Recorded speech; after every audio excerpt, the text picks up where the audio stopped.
Olá pessoal, tudo bem? Para quem ainda não me conhece de aulas anteriores, o meu nome é Paulo Henrique, eu sou engenheiro ambiental e professor assistente da Faculdade de Engenharias da Federal do Mato Grosso do Sul. Vamos lá! Esse tema ele é bastante básico, mas é fundação para alguns conceitos mais complexos que a gente vai ver depois. Essa aula vai ter 4 partes. Primeiro, a gente vai falar rapidamente de algumas aplicações da hidrostática, que vão aparecer nessa aula e nas próximas 2 aulas também. Depois, a gente vai relembrar o conceito de pressão, para poder entender como funcionam as escalas de pressão. Na sequência, a gente vai aprender como obter e utilizar a equação fundamental da hidrostática. No final, a gente vai estudar quais as ideias da hidrostática permitiram o desenvolvimento de alguns instrumentos simples que a gente usa para fazer medição de pressão. Olha só, o nome do tema dessa aula é de fato bastante óbvio e já entrega o que a gente vai estudar. É bastante natural começar fenômenos estudando o comportamento dos fluidos em repouso, porque as situações e as equações de equilíbrio estático e dinâmico são casos bem mais simplificados do que as próprias equações do escoamento. O plano sequência das 3 aulas que veremos desse tema vai ter como base as principais aplicações da equação fundamental da hidrostática. E hidrostática é só o nome da condição que a gente dá para o fluido quando a sua velocidade é zero. Porque aí, a distribuição de pressão vai acontecer somente por conta do peso do fluido, uma vez que não teremos tensão de cisalhamento sendo aplicada no fluido.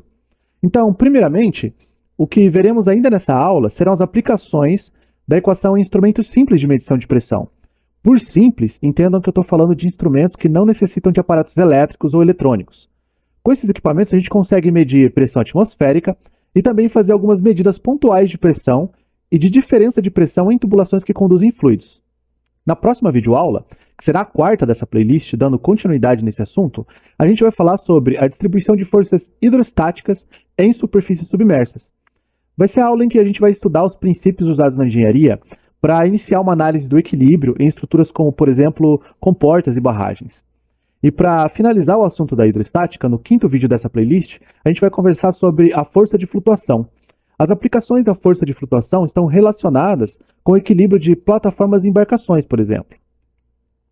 Olha só, a gente já viu rapidinho na aula passada uma definição para pressão. Foi quando diferenciamos forças normais de forças tangenciais. As forças tangenciais eram aquelas que agiam na direção do movimento. E eu havia dito que, quando a resultante das forças aplicadas em um fluido fosse totalmente normal ao elemento de fluido, então iríamos chamar a tensão normal simplesmente de pressão. Apesar de eu ter definido a pressão pontual em termos diferenciais naquela época, pelo menos por hora, vamos usar a definição de pressão média nessa aula. Então, só para refrescar a nossa memória, a gente tem que a pressão média é aquela que resulta de uma força normal que é distribuída uniformemente em uma superfície. Para entender isso, imagine você que esse bloquinho aí na esquerda é um elemento imaginário de fluido. No caso, ele é um cubo feito de um fluido qualquer. É importante a gente imaginar que esse bloco está imerso em uma região bem maior do que ele, que também tem o mesmo fluido do qual ele é composto. É como então se nós estivéssemos olhando para uma região do espaço completamente cheia do fluido e a gente só está destacando uma parte dessa região que tem a forma de um cubo. Então, se eu destacar um ponto na face superior desse bloco, eu posso facilmente imaginar uma força normal, vertical para baixo, atuando exatamente naquele ponto na face de cima. E se essa força estiver distribuída de maneira uniforme naquela área, a pressão média, P, naquela face vai ser igual ao módulo da força normal dividida pela área daquela face. E no sistema internacional, essa grandeza tem a unidade Newton por metro quadrado, que é equivalente a Pascal. Olha só, um balão é pressionado com uma força de 5 newtons contra, no caso A, 225 pregos, e, no caso B, um único prego. Considerando que a ponta do prego tem um diâmetro de 4 milímetros, calcule a pressão para ambos os casos. Para resolver esse problema, é só usar diretamente a definição de pressão. Então, no caso A, a gente tem a força de 5 newtons dividida pela área da ponta de 225 pregos. Veja que eu estou usando a área de um círculo como uma aproximação da área do prego que está em contato com o balão. Eu estou fazendo isso porque a dimensão descrita pelo enunciado é o diâmetro. E por isso só nos resta imaginar que a ponta do prego tem uma geometria circular. A fórmula que eu usei para a área de círculo ali é só uma modificação da fórmula π vezes o raio ao quadrado. No lugar do raio, eu estou usando o diâmetro dividido por 2. Então, a fórmula para a área de um círculo fica π vezes o diâmetro ao quadrado dividido por 4. Por vezes, vai ser útil utilizar essa fórmula de cálculo de área de círculo utilizando o diâmetro ao invés do raio, principalmente quando a gente for estudar escoamento em condutos, onde o diâmetro é o comprimento característico do escoamento. Bom, como são 225 pregos, é só fazer 225 vezes essa área. Desse modo, olha, a pressão no primeiro caso é de 1.768 Pascal. E para o caso B, é só fazer a mesma coisa, levando em consideração a área de um único prego.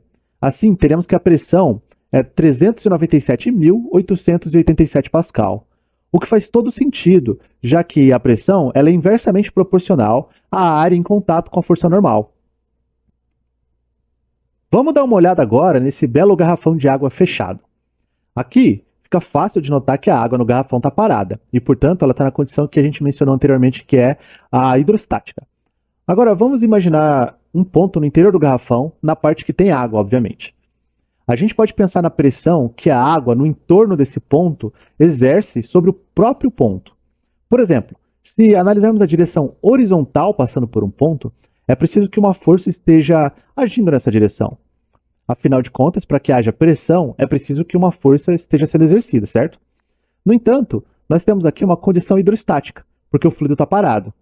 Por isso, deve existir uma força nessa mesma direção, mas com sentido contrário e com a mesma intensidade, para que a condição hidrostática seja mantida. E se olharmos agora para a direção vertical, novamente precisamos de uma força no sentido contrário para manter a condição hidrostática. O mesmo deve ocorrer para uma direção que esteja inclinada. A força de sentido oposto também tem que existir. E para qualquer que seja na realidade a direção, o mesmo vai acontecer, olha só. Então é razoável a gente postular aqui que a força no entorno de um ponto dentro de um fluido na condição hidrostática é a mesma em todas as direções. Lógico, se ela fosse maior ou menor em qualquer uma das direções, o ponto na realidade estaria se movimentando. E se a gente olhar para outro ponto, digamos, um pouco mais abaixo, olha só no exemplo, a mesma situação deve acontecer. A única diferença é que, como agora o peso do fluido acima daquele ponto é maior, então a pressão também vai ser maior. Por isso os vetores da força ali no entorno do ponto de baixo são um pouco maiores. Esse postulado que verificamos agora, que é completamente lógico e parece até ser um pouco óbvio, é o que a gente conhece como a lei de Pascal. Agora que a gente já sabe o que é a pressão e como calcular ela em termos médios, a gente precisa estabelecer uma escala que seja adequada para conseguir fazer comparações entre as diferentes medidas que vamos obter. Porque só assim a gente consegue dizer quando um valor de pressão é alto ou quando ele é baixo. Dá uma olhada nesse diagrama aqui. O segmento de reta vermelho ali marca um valor de pressão pedindo para ser medido. Agora a pergunta é, eu vou medir isso daí em relação ao quê? Qual é o referencial para medir pressões? Uma boa maneira de comparar é imaginar a ausência total de pressão. Essa é uma situação conhecida como vácuo absoluto. É aquela situação em que deveria ocorrer em uma região com ausência total de matéria.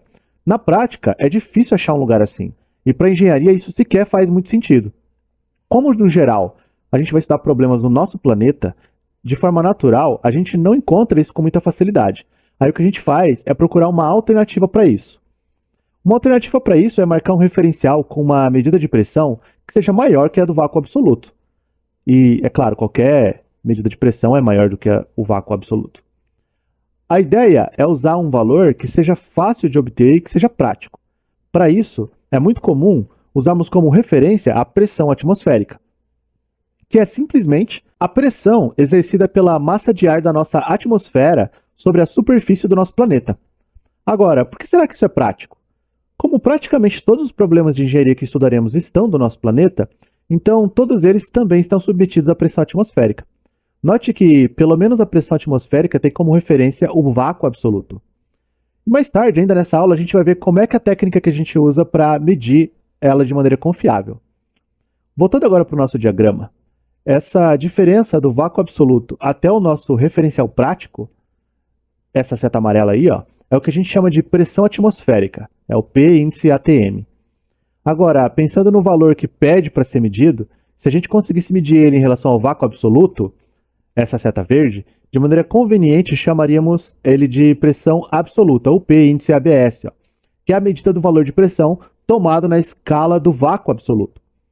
No entanto, se utilizarmos a pressão como sendo medida em relação à escala de pressão atmosférica, essa seta cinza, a gente vai chamar ela simplesmente de pressão manométrica P. Então, se você mediu em relação ao vácuo, nós chamamos de pressão absoluta. E se você medir em relação à pressão atmosférica, a gente vai chamar de pressão manométrica. O diagrama que a gente construiu aí agora, ele já ajuda a estabelecer uma relação entre a escala manométrica e a escala absoluta. Então, a pressão manométrica é a pressão absoluta subtraída da pressão atmosférica. Só que, na maior parte dos casos, a medida que teremos será a da pressão manométrica. Aí, para obter a pressão absoluta, é só somar o valor da pressão manométrica com o valor da pressão atmosférica. A pressão medida em relação ao vácuo absoluto recebe esse nome de absoluta porque ela é medida em relação a um ponto do diagrama que a gente construiu que nunca muda. Às vezes é comum se referir à pressão manométrica como pressão relativa, porque a pressão atmosférica ela pode mudar dependendo da altitude da superfície da Terra. Para facilitar as coisas, é comum a gente tomar como média a pressão atmosférica medida no nível do mar. Então, vamos chamar essa escala de vácuo absoluto de escala absoluta e a escala da pressão atmosférica de escala manométrica.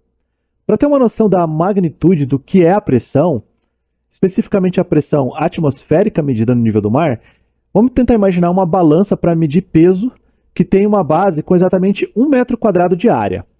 Se ela fosse capaz de medir o peso de toda a coluna de ar atmosférico imediatamente acima dela, o mostrador da balança ela ia indicar um peso de 101.325 newtons. Esse peso aí, se você dividir pela aceleração gravitacional, ele é equivalente ao peso gerado por uma massa de mais ou menos um pouco mais que 10 toneladas de ar. Desse modo, o valor da pressão atmosférica é 101.325 newtons por metro quadrado, ou 101.325 pascal.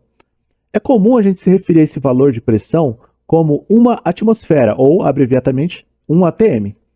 Para efeito de comparação, esse valor da pressão atmosférica é 4 vezes menor do que a pressão que aquele único prego exercia no balão do exercício que a gente fez anteriormente.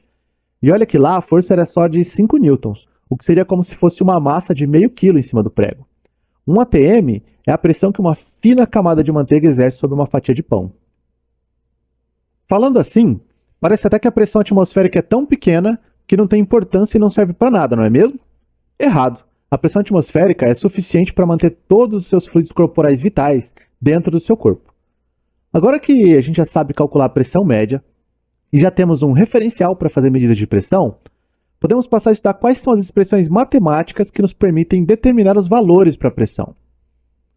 As mesmas equações que vão nos ajudar a pensar em como montar dispositivos para medir pressão, elas poderão ser usadas para obter os valores teóricos de pressão hidrostática em algumas situações que não tenhamos aparelhos para medição. Como a gente sempre busca por soluções universais e as mais gerais possíveis, nada mais natural do que abordar um problema de equilíbrio usando a expressão da segunda lei fundamental lá da mecânica clássica.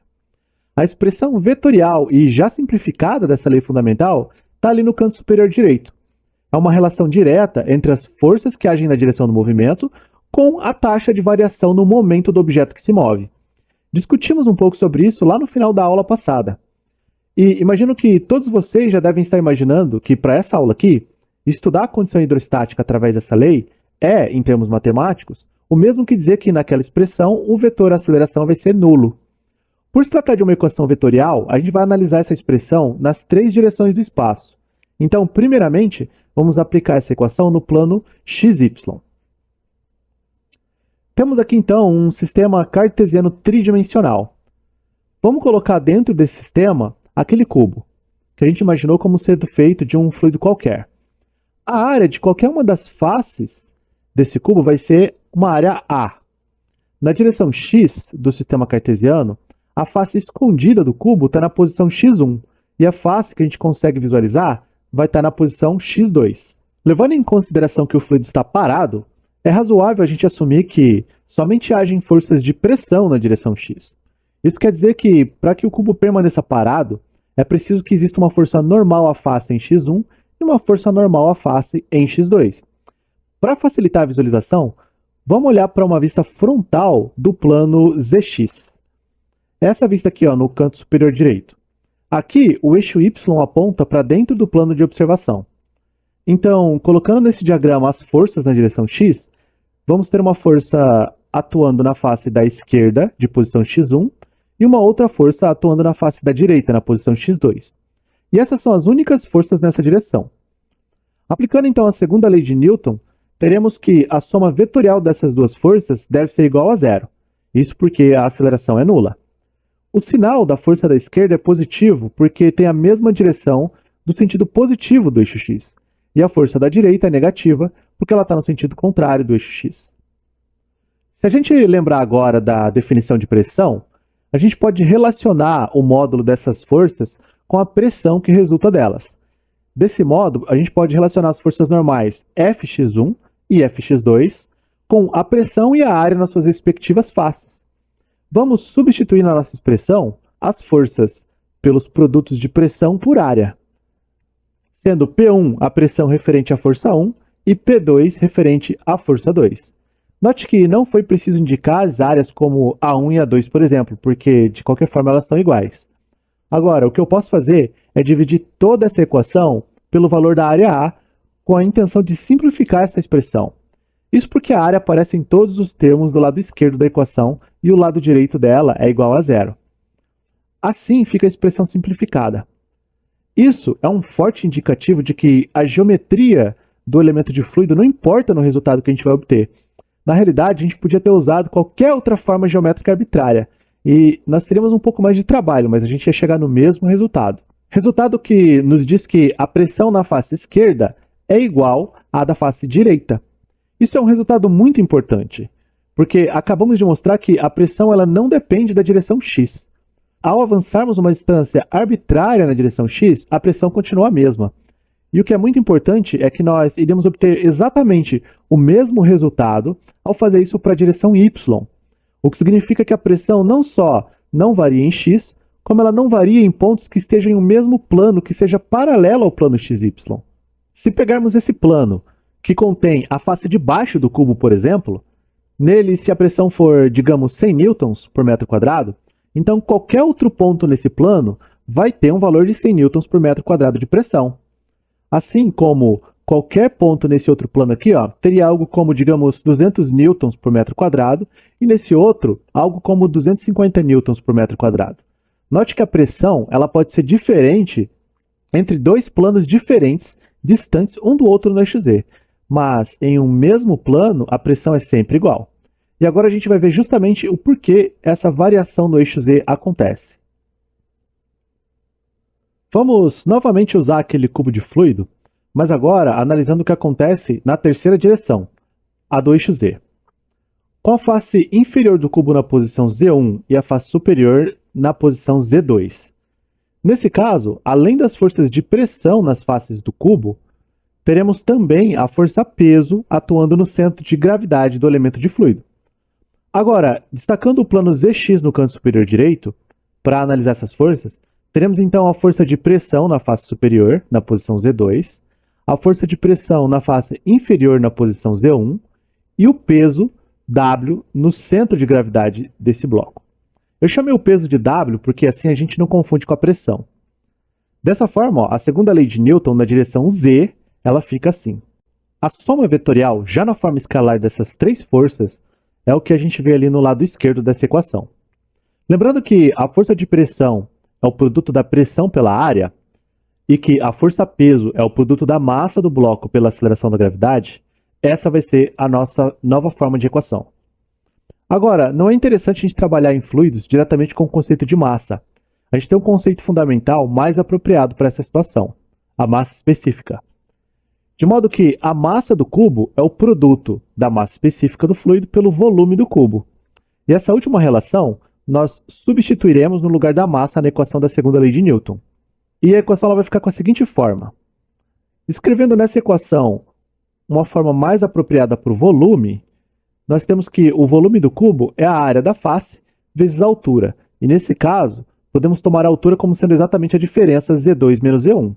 Agora, dividindo toda essa equação pela área A, que aparece em todas as parcelas do lado esquerdo, novamente a forma que escolhemos parece não importar nesse caso. Agora, isolando essa diferença de pressão, P1 menos P2, e além disso, percebendo que o produto da massa específica pela gravidade é o que nós já conhecemos como o peso específico do fluido, a equação fica ainda mais compacta. Isolando a pressão P1, podemos determinar uma expressão que nos diz que a pressão na cota de maior profundidade, Z1, é a soma da pressão mais acima, em Z2, com o produto do peso específico do fluido pela diferença entre as cotas Z2 e Z1. E essa expressão nos demonstra exatamente que o próprio peso do fluido em situação hidrostática faz com que exista diferença de pressão na direção Z. De modo que, diferente das direções x e y, a pressão ela é dependente da altura ou da cota Z. Se imaginarmos, por exemplo, um lago em que a superfície livre está em contato com o ar atmosférico, a gente pode imaginar a posição Z2 como sendo a posição dessa superfície livre, e, portanto, a pressão P2 seria a pressão atmosférica. Assim, para saber a pressão em qualquer profundidade desse lago, é só somar a pressão atmosférica com o produto do peso específico da água pela profundidade desejada. Essa equação que a gente acabou de deduzir é o que conhecemos como o teorema de Stevens para fluidos hidrostáticos. Se chamarmos a distância Z2 menos Z1 de H, para representar, por exemplo, uma profundidade abaixo de uma superfície livre, a gente pode fazer essa substituição na equação. E a interpretação dessa equação nos fornece as seguintes informações. A pressão é função somente da distância vertical que separa os pontos Z2 e Z1. Pelos resultados anteriores, nós vimos que para diferentes pontos localizados em um mesmo plano horizontal, a pressão ela vai ser a mesma. A pressão ela não depende da geometria do recipiente ou das paredes que confinam o fluido. Os resultados obtidos desconsideraram o fato de o nosso elemento ser um cubo, por exemplo. Se a distância h não for muito grande, esse teorema ele será válido para fluidos gasosos também. Para isso, é só a gente lembrar do momento em que a gente estudou compressibilidade na aula passada. A gente chegou a fazer um exercício lá e mostramos que, se a distância h for menor do que 1 km, a massa específica do gás tem uma variação de somente 5%. Seria um problema usar o teorema de Stevens para distância h muito grandes, porque o teorema pressupõe que a massa ou o peso específico do fluido seja constante. Isso, de maneira indireta, significa que o teorema ele é adequado somente para fluidos incompressíveis. O teorema ele trabalha com grandezas médias. Mas, eventualmente, a gente pode pensar na sua versão diferencial, onde a diferença de pressão é dP e a diferença de cotas é um dz. Assim, a expressão dP/dz, que a gente chama também de gradiente de pressão, ela é constante e igual ao peso específico do fluido. É a partir dessa expressão, que é uma equação diferencial, que a gente resolve problemas para fluidos compressíveis, desde que a gente conheça, é claro, a relação da variação da massa específica com a altura. Vamos ver agora alguns exemplos. Esse primeiro é a aplicação direta do teorema de Stevens. Um grupo de estudantes está planejando realizar uma série de experimentos a uma profundidade de 12 metros debaixo da água, utilizando um robô submarino. O robô foi projetado para suportar uma pressão absoluta máxima de 250 kPa. Verifique se o robô pode ser utilizado para essa missão. Os experimentos serão realizados em item A, na água doce, cuja massa específica é 999 kg por metro cúbico, e item B, na água salgada, onde a massa específica é 1030 kg por metro cúbico. Assuma que o fluido esteja em repouso e adote que a aceleração gravitacional é igual a 9,8 metros por segundo ao quadrado. Para esse problema, é importante frisar que a especificação de resistência do robô submarino está em termos de pressão absoluta. Portanto, a gente vai usar a lei de Stevens considerando a escala absoluta. Ou seja, a pressão na superfície livre ela vai ser igual à pressão atmosférica. Então, para o caso A, a pressão absoluta vai ser igual à soma da pressão atmosférica com o produto do peso específico da água doce pela profundidade H. Pressão atmosférica já sabemos que é 101.325 pascal. O peso específico vai ser 999 kg por metro cúbico vezes 9,8 metros por segundo ao quadrado. E a profundidade H é de 12 metros. Assim, a pressão na escala absoluta ela vai ser de 219.000 pascal ou 219 kPa. Portanto, o robô ele consegue realizar a missão nessas condições. Agora, realizando os cálculos de maneira análoga para o item B, obteremos uma pressão absoluta de 222 kPa. Então, o robô também é capaz de realizar essa missão para essa condição. Para esse próximo exemplo, vamos considerar a pressão manométrica. Nesse caso, Na lei de Stevens, P2 vale zero e não é igual à pressão atmosférica.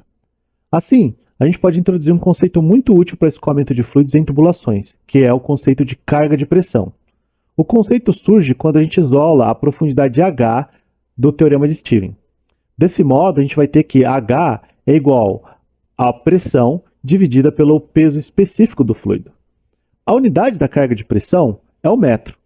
No entanto, a interpretação física dele é de energia. No caso, é de energia por unidade de peso do fluido. É meio estranho, mas vocês já vão entender por que uma grandeza com unidade de comprimento pode ter interpretação de energia. Vamos lá. O nível da água no reservatório é de 30 metros. A tubulação que abastece o reservatório está assentada 1,5 metro abaixo do nível do terreno. Aí ele pergunta qual é a pressão na tubulação. Depois ele quer saber o seguinte, determine o nível mínimo de água no reservatório de tal forma que a pressão na rede não seja inferior a 10 metros de coluna d'água. Note que essa é geralmente a pressão mínima de projeto. Olha só, esses 10 metros de coluna d'água, ou 10 MCA, é referente à carga de pressão que nós devemos ter na rede de abastecimento de água. Ele menciona que isso é o mínimo que devemos ter em termos de projeto. Isso é verdade. Essa é a norma brasileira para projetos de abastecimento. Esse valor de 10 metros ele existe porque a maior parte das casas no Brasil possuem caixas d'água para serem usadas para reservação da água. Quando estabelecemos uma carga de pressão de 10 metros de coluna d'água, isso significa que a água na tubulação estará submetida a uma pressão de maneira que ela tenha energia suficiente para conseguir subir verticalmente até 10 metros de altura. Assim, a própria pressão da rede é suficiente para encher as caixas d'água das casas. A carga de pressão é um conceito bem simples e bastante útil para projetos hidráulicos. Bom, mas voltando para o nosso problema, para resolver a primeira parte é só perceber que a carga de pressão vai ser a soma da altura do nível de água do reservatório mais o 1,5 metro de profundidade até chegar na tubulação. Considerando a massa específica da água como 1.000 kg por metro cúbico e a aceleração da gravidade como sendo 9,8 metros por segundo ao quadrado, segue que a pressão na rede ela vai ser de 308,7 kPa. Note que essa pressão é do tipo manométrica, porque a gente está desconsiderando a pressão atmosférica. Na próxima etapa é fácil, é só calcular qual que é a carga que falta para que o reservatório tenha uma carga total igual a 10 metros de coluna d'água, sabendo que 1,5 metro já é o que está abaixo do solo. Assim, isso é resolvido facilmente só fazendo 10 metros menos 1,5 metros, que é o que está enterrado. Isso vai resultar em 8,5 metros. Se esse reservatório for o da companhia de abastecimento, isso significa que eles precisam manter o nível de água no interior do reservatório sempre maior do que 8,5 metros. Isso para garantir que a pressão na rede seja de pelo menos os 10 metros de coluna d'água estabelecidos por norma. Nesse exemplo agora, a gente vai aprender o importante princípio da transmissibilidade de pressões. Na situação da figura, a gente tem um reservatório com pontos marcados abaixo da superfície livre. Veremos agora o que acontece quando colocamos uma tampa em contato com a superfície livre e aplicamos uma força normal e uniforme na tampa. Nesse exemplo aí, a força é de 100 newtons e a área da tampa é de 5 metros quadrados. No primeiro caso, podemos usar a lei de Stevens para determinar a pressão manométrica nos pontos 1, 2 e 3. Vai ser simplesmente multiplicar o peso específico da água pela distância do ponto até a superfície livre. Para o segundo caso, a pressão acima de qualquer um dos pontos vai ser agora de 20 Pascal, que é 100 newtons dividido pela área de 5 metros quadrados. Note que a pressão foi adicionada em todos os pontos abaixo da superfície livre. Esse princípio de transmissibilidade da pressão é o que a gente conhece como a lei de Pascal. E é com esse princípio que nós projetamos os elevadores hidráulicos. Nesse exemplo, veremos como a lei de Pascal é usada para diminuir o esforço de elevação de objetos muito pesados. Em um elevador de carros, ar comprimido exerce uma força sobre um pequeno pistão com seção transversal circular de raio 5 cm. Essa pressão é transmitida por um líquido para um pistão que possui um raio de 15 cm. Qual força deve o ar comprimido exercer para elevar o carro que tem 13.300 newtons de peso? Olha só, já deu para perceber que a seção 1, à esquerda ali no desenho, é a que tem raio de 5 cm e a outra à direita é a que tem o raio de 15 cm. O peso do carro é 13.300 newtons, o que dá um pouco mais do que uma tonelada. O princípio de Pascal, ele garante que a pressão na seção 1 tem que ser igual à pressão na seção 2. A partir disso, podemos afirmar que a razão da força em 1 pela área 1 tem que ser igual à razão da força 2 pela área 2. Como sabemos que a força em 2 é o peso do carro e as áreas 1 e 2 são áreas circulares, basta isolarmos a força em 1 na expressão. Isso nos fornece, então, uma força necessária na seção 1 de 1.480 newtons. Veja que a força é 9 vezes menor do que o peso do carro. Note também que, nesse caso, não foi preciso converter os raios para o sistema internacional, porque estamos dividindo raio ao quadrado por raio ao quadrado, o que resulta em um valor sem dimensão nenhuma. Bom, bem útil o elevador hidráulico, não é mesmo? Agora chegamos na última etapa dessa aula e vamos falar dos instrumentos de medição de pressão. E é através da aplicação da lei ou do teorema de Stevens que a gente vai conseguir desenvolver os dispositivos de medição de pressão. O nosso primeiro instrumento para medir pressão é o barômetro. Ele é utilizado exclusivamente para medir valores da pressão atmosférica. O barômetro consiste somente de um recipiente aberto que contém um fluido e também de um tubo com uma das suas extremidades abertas. É comum nós chamarmos o fluido de fluido barométrico. Para fazer esse dispositivo funcionar, é necessário succionar o ar dentro do tubo para gerar algo muito próximo do vácuo e imediatamente tampar a extremidade aberta com o polegar. Agora, a pressão no interior do tubo é muito próxima de zero. A seguir, a gente, com o polegar ainda tampando a extremidade aberta, você vai mergulhar essa extremidade abaixo da superfície livre do líquido dentro do recipiente. Ao retirar lentamente o seu polegar da abertura, o fluido barométrico vai começar a subir através do tubo. Isso acontece porque a pressão no líquido é maior do que zero, e o fluido sempre escoa da região de maior pressão para a região de menor pressão. O fluido ele vai subir somente até atingir a condição de equilíbrio hidrostático. No equilíbrio, esse sistema ele fica como dessa figura aí. E aplicando a lei de Stevens, na coluna de fluido que subiu no tubo, teremos, no ponto A pressão ela é igual à pressão do ponto B, que é a pressão atmosférica. Sabemos disso porque os pontos A e B estão em um mesmo plano, e portanto eles devem estar submetidos à mesma pressão. A extremidade fechada do tubo, logo acima da distância H, ela está quase vazia e portanto tem uma pressão praticamente zero. Usando o índice 1 para a extremidade aberta e o índice 2 para a extremidade fechada, na lei de Stevens, a pressão P1 ela é igual à atmosférica e a pressão P2 ela vai ser igual a zero. Essa diferença, então, deve ser igual ao peso específico do fluido barométrico vezes a altura de elevação do fluido no tubo. E essa equação é a equação do barômetro, que foi derivada da lei de Stevens.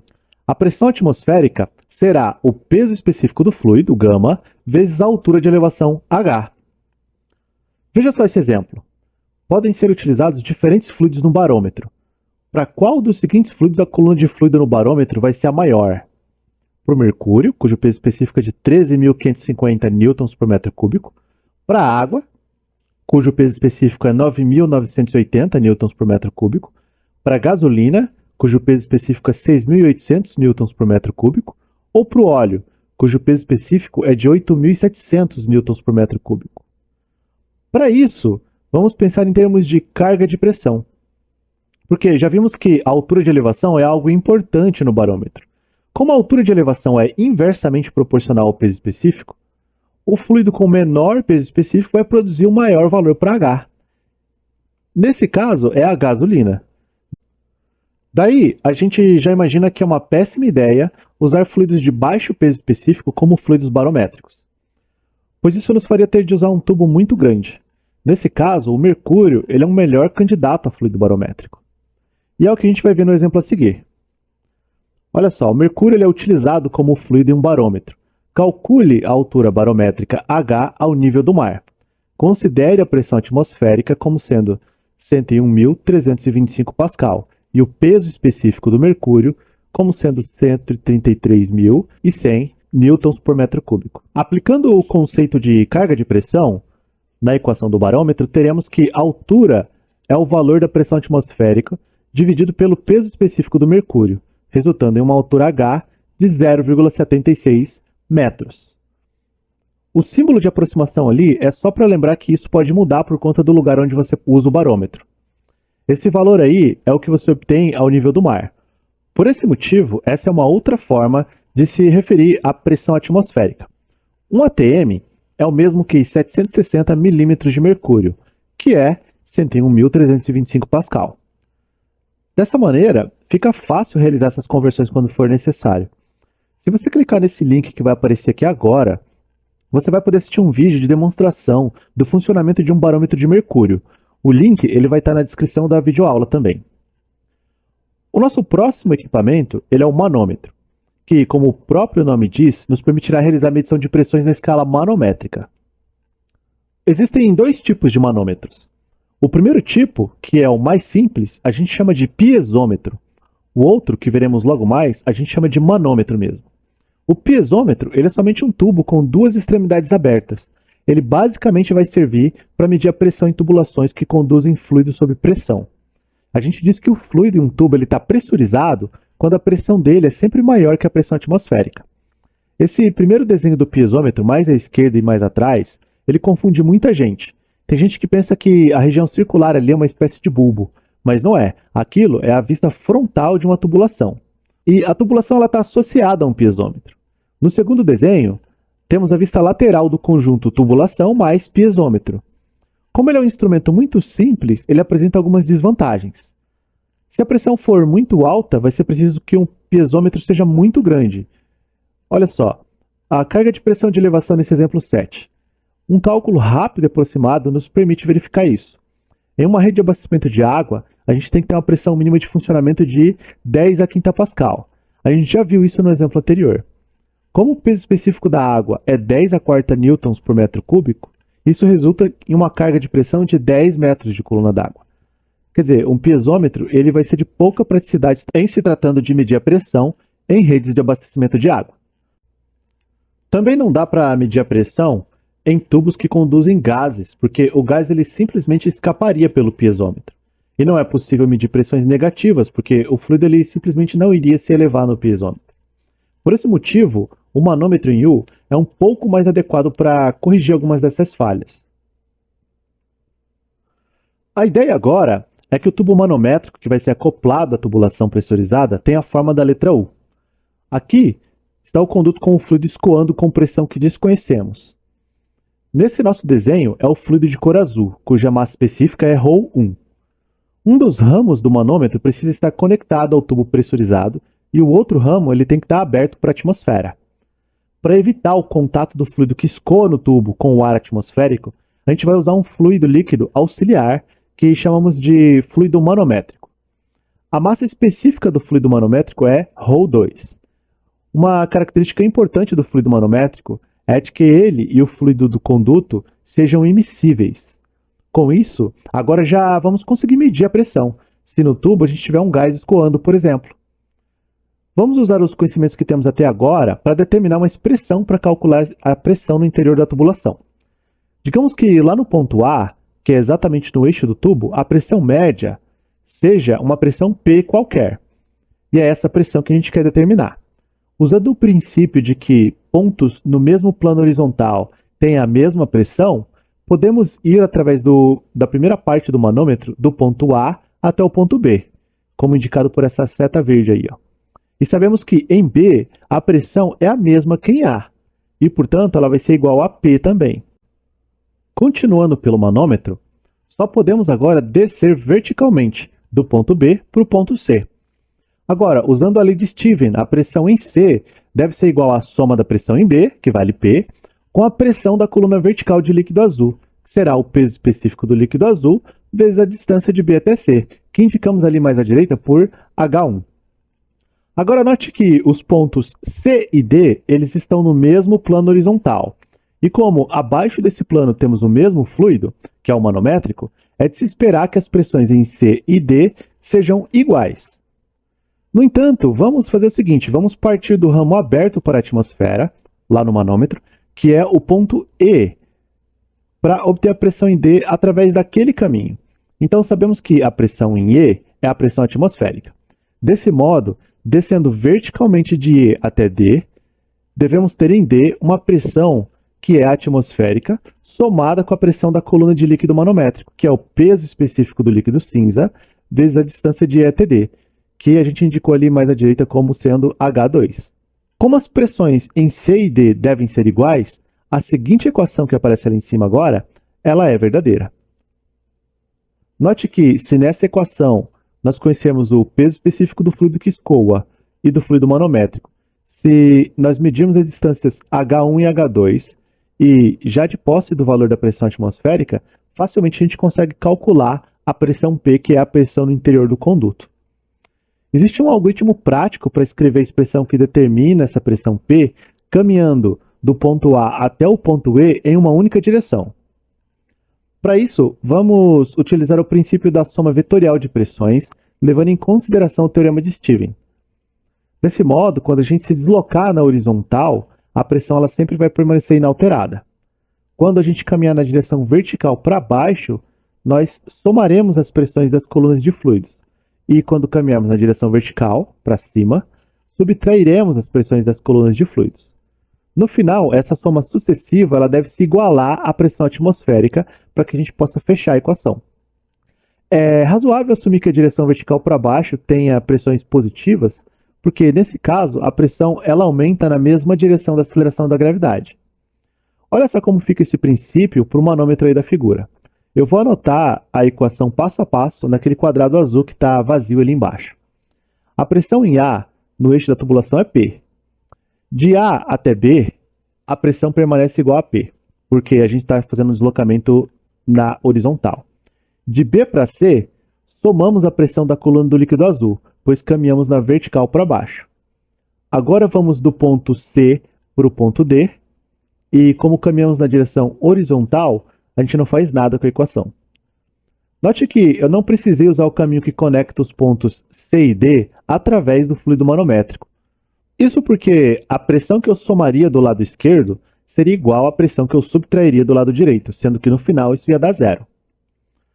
Você até pode fazer isso se você quiser, mas não tem necessidade nenhuma. Ir direto de C para D é bem mais prático.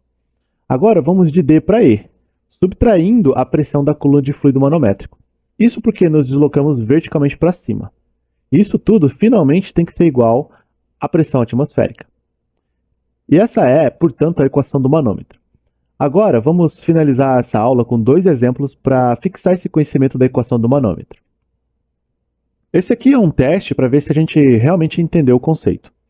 É um exemplo contraintuitivo porque parece que o resultado é óbvio, mas é difícil responder sem fazer uma análise com as equações. Então, um tubo em U encontra-se parcialmente preenchido com água. Um líquido claro, mais leve do que a água, é adicionado ao lado esquerdo do tubo. Uma máscara laranjada cobre a posição da superfície do lado esquerdo do tubo e a interface entre os dois líquidos está coberta por uma fita. A posição da superfície do líquido leve no lado esquerdo ficará: item A, acima da posição da superfície da água no lado direito; B, abaixo da posição da superfície da água no lado direito; ou C, na mesma posição da superfície da água no lado direito. Para responder esse teste, o ideal é fazer um esquema, desenhando essa situação.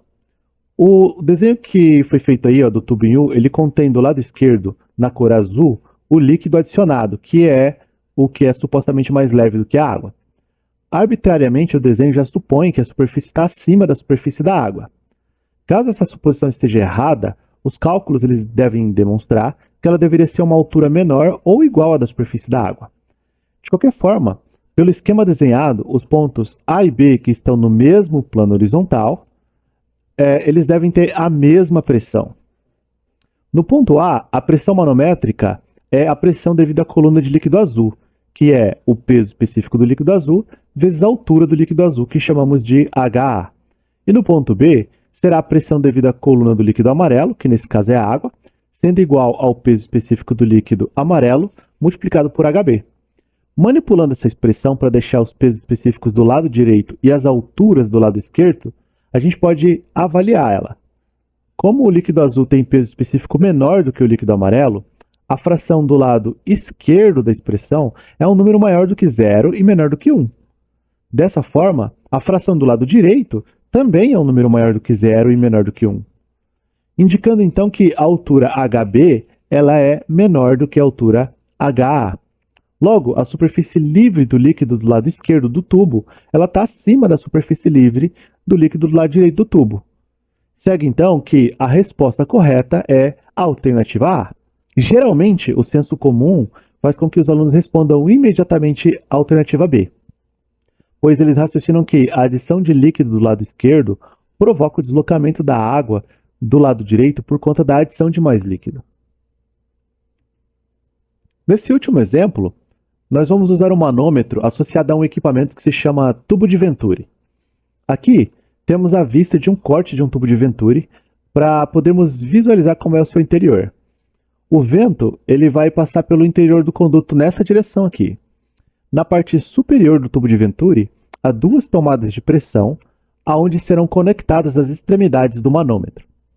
Esse equipamento ele permite saber qual a quantidade de volume de fluido que escoa por unidade de tempo quando é conhecida a diferença de pressão que o escoamento produz entre as posições das tomadas de pressão. Fazendo um desenho plano desse tubo, fica mais fácil para aplicar os nossos conhecimentos de manômetro para resolver o problema. Olha lá, para estudar o efeito do vento em edifícios, é realizada uma série de experimentos em um túnel de vento. Visando obter a vazão através da seção de teste do túnel de vento, os engenheiros necessitam saber a diferença de pressão entre os pontos A e B. O peso específico do fluido no túnel de vento é 9.800 newtons por metro cúbico, e o peso específico do fluido manométrico é 15.680 newtons por metro cúbico. As alturas são iguais a H1, 1,25 metros, e H2, 0,75 metros. Vamos lá. Vamos partir do ponto A dentro da tubulação e chegar até o ponto B, mais à frente dentro da tubulação, percorrendo todo o caminho através do manômetro. Talvez algum de vocês esteja pensando, ué professor, mas se os pontos A e B estão no mesmo plano horizontal, eles não deveriam ter a mesma pressão e, portanto, a pressão em A já não é igual à pressão em B? Olha, esse raciocínio até que não é ruim, mas isso só seria verdade se o fluido tivesse parado. E é o escoamento do fluido no conduto que faz com que exista uma diferença de pressão entre os pontos A e B. Desse modo, não dá para usar a lei de Stevens para determinar essa diferença diretamente usando o caminho através do tubo. Então usamos o manômetro, porque dentro dele é que vamos atingir a condição de equilíbrio. Equilíbrio no caso do fluido manométrico, que é esse fluido destacado em cor vermelha. A diferença de pressão é quem produz aquela deflexão do líquido manométrico, deixando um lado mais alto do que o outro, e aí é só usar uma régua ou uma trena para medir essa diferença de altura. Então, vamos aplicar as regrinhas para criar a equação desse manômetro, associada ao tubo de Venturi. Vamos detalhar para a gente não se perder. Primeiro, vamos chamar de PA a pressão no ponto A. Agora, vamos nos deslocar verticalmente para cima até subirmos uma coluna de fluido azul, que aí é o ar, de altura H1. Como estamos subindo, devemos subtrair a pressão devido a essa coluna de fluido. Note que não é preciso subir mais, porque a coluna da subida desse lado é igual à coluna da descida do outro lado. Podemos então nos deslocar horizontalmente, como indica essa seta amarela. Novamente, não é preciso descer verticalmente agora, através do fluido manométrico, porque, pelo mesmo raciocínio, iríamos ter que subir a mesma coluna do outro lado. Então, novamente, vamos nos deslocar horizontalmente, como indica a seta amarela. Agora, será preciso realizar um deslocamento vertical para cima até finalizar a coluna de líquido manométrico, como indica também essa seta amarela. Não podemos realizar aqui o deslocamento horizontal, porque, de um lado, nós temos fluido manométrico e ar, e do outro lado a gente tem somente o ar. Bom, de qualquer forma, como a gente está subindo, vamos subtrair essa pressão devido à coluna de fluido manométrico de altura H2. Agora sim, a partir desse ponto, podemos nos deslocar na horizontal, porque aqui agora a gente só tem o ar. Na sequência, vamos realizar uma descida vertical através do ar. E a pressão dessa coluna será aditiva, com uma altura igual a H1 mais H2. E finalmente isso tudo precisa ser igual à pressão no ponto B, que chamaremos simplesmente de PB.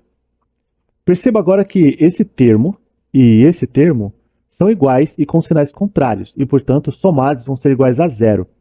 Utilizando os termos restantes, obtemos a expressão para determinar a diferença de pressão PA menos PB. É só olhar ali na segunda linha da solução. Note que, para calcular essa diferença de pressão, nem precisávamos saber a distância H1. No caso, a diferença PA menos PB é o produto de H2 pela diferença dos pesos específicos do fluido manométrico e do fluido que está escoando. Fazendo essa continha aí, a gente obtém que a diferença de pressão ela vai ser igual a 4,4 kPa. A medição de diferencial de pressão com manômetro é bastante útil para determinar as características de um escoamento pressurizado em tubulações. E faremos um bom uso disso mais para frente nessa disciplina. Para quem for fazer o curso de hidráulica, esse princípio aí também vai aparecer bastante ao longo da disciplina. Bom, eu espero que vocês tenham gostado dessa aula. Um forte abraço aí para todos vocês e nos falamos na aula de comportas.